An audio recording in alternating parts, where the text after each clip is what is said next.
Welcome to Here's My Story. I'm Felix.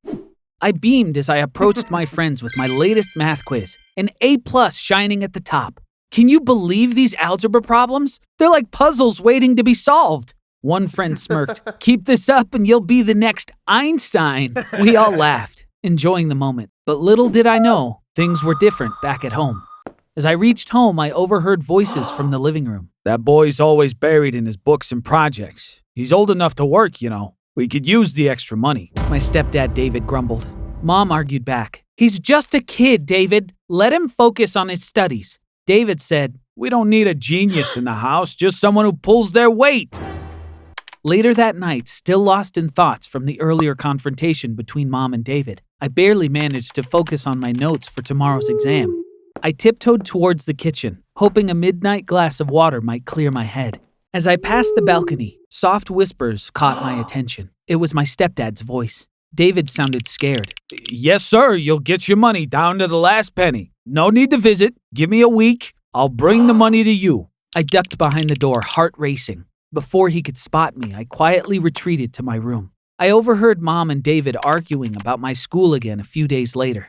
I sat in my room, focused on my project, but the voices from the living room were impossible to ignore. "These credit card bills just keep piling up, and Felix's school fees make things even harder." David's irritation was obvious. "He's doing so well in school, David," Mom replied softly. "He's got potential." My stepfather's voice grew louder. "Potential doesn't pay the bills. He's old enough. It's time he quit school and worked full-time." I took a deep breath, refusing to remain silent. "I can maybe do part-time after school?" David looked at me with cold eyes. "Full-time, Felix. No more school. We can't keep spending so much on your education, period."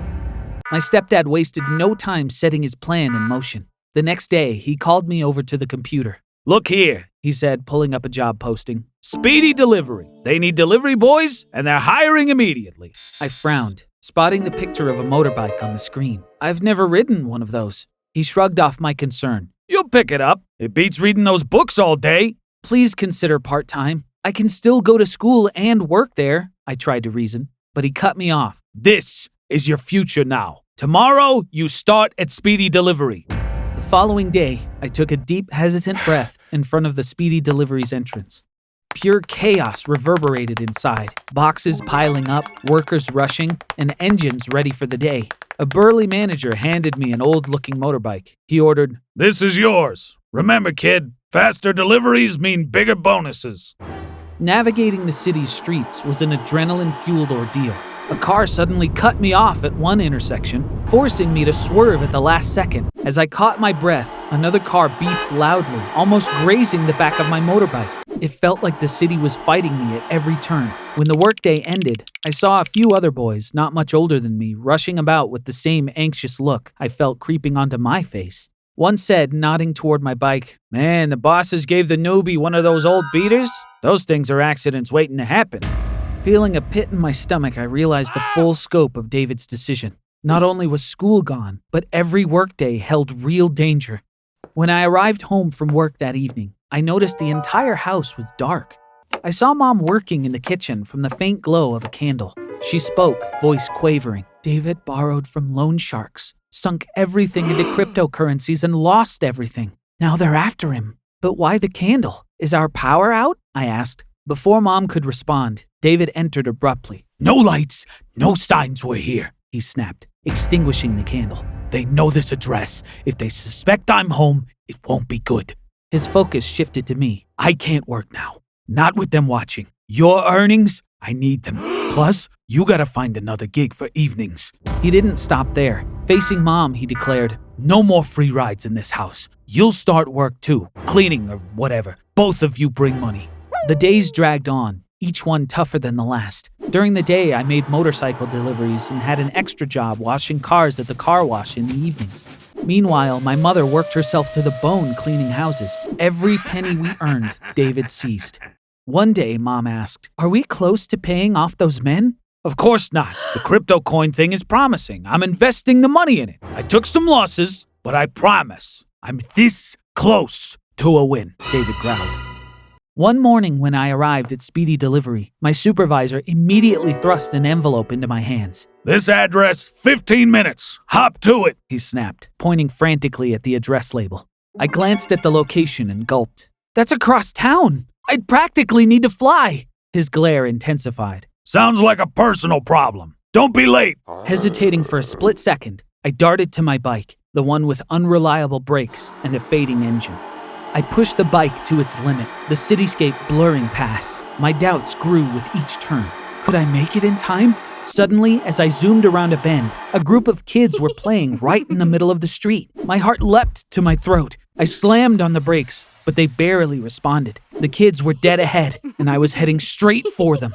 Desperation kicked in. I jerked the handlebars hard right. A giant oak tree loomed on the sidewalk, but it was the only option. With a gut-wrenching crash, the world spun out of control, and then everything went black. The distant cries of alarmed bystanders were the last thing I heard. Blinking my eyes, I woke up in a hospital room. My mom sat next to me, completely distraught.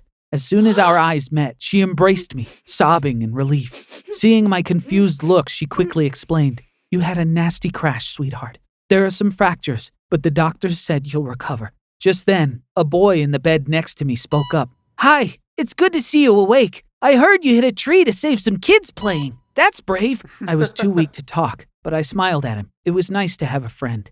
A couple of days later, my mom entered my hospital room, her eyes brimming with tears. "What's the matter, Mom?" I asked, concerned. Wiping away a tear, she said, "Your stepdad won't pay the hospital bills. I tried asking your job, but they said their company insurance won't cover it." The boy in the next bed, Jimmy, had been listening. His dad, Mr. Andrews, cleared his throat. Sorry for eavesdropping, but that's not right. Felix's boss put him at risk with that old bike. It's their responsibility. Mom sobbed. "They even want us to replace the damaged bike." Mr. Andrews' face turned stern. This isn't just wrong, it's illegal. I'm James Andrews, an attorney, and I couldn't help but feel for your case. I want to help. Felix's employer has no legal grounds for their demands. Mom looked so relieved. Then with a smile, Jimmy piped up, "Yeah, Dad, Felix is a hero. His bosses should know that." Jimmy became my constant companion in the following days, sharing stories and cracking jokes to lighten the mood. One afternoon, Mr. Andrews and Mom entered the hospital room with determined faces. Speedy Delivery has offered you a settlement, Mr. Andrews began. They want to avoid the bad press. Mom showed me a document. "They've offered to cover your hospital bills." Mr. Andrews smirked. Of course, with reckless endangerment of a minor, negligence, and emotional distress, I managed to negotiate an additional $1 million in damages or we go to court. And? I could hardly contain my excitement. Mom cheered. "They caved!" I was stunned. "Wait, $1 million? Really?" Jimmy grinned, embracing his dad. "Told you my dad's the best! But what if David finds out? He'll take it all!" I worried aloud. Mom squeezed my hand reassuringly. "This money is yours, Felix. I'll send you back to school. David won't lay a finger on it, and we won't return to that house, ever." After our release from the hospital, Mom found us a cozy new home away from the shadows of our old life and filed papers to leave David for good. One crisp evening, a loud ring at the door interrupted our dinner. "Oh, that might be the pizza I ordered," I said, hopping up to answer. To my shock, David's menacing face greeted me. Thought you could just run away? Mom appeared by my side immediately, her face set with determination. "What do you want, David?" His greedy eyes flicked toward me. You got a hefty amount from that accident, didn't you? Remember who got you that job? Half of that million is mine. Mom swiftly pressed a red button in her hand without missing a beat. In moments, alarms blared through the house. David's eyes widened in shock. Sirens approached, and 2 police officers hurried up the front path. David looked from the approaching officers to us, disbelief in his eyes. David Camp, you're under arrest for violating a court restraining order. You can't be within a kilometer of this house. David's face went pale. Court order? What court order? Mom's voice was firm. "I've taken legal steps to protect us. You're not welcome here." The police ignored his pleas as they escorted him away. Sirens carried him off into the night, restoring our peace. "That button, what a lifesaver," I remarked, staring at the small red object in Mom's hand. "I hope we never have to use it again," she replied.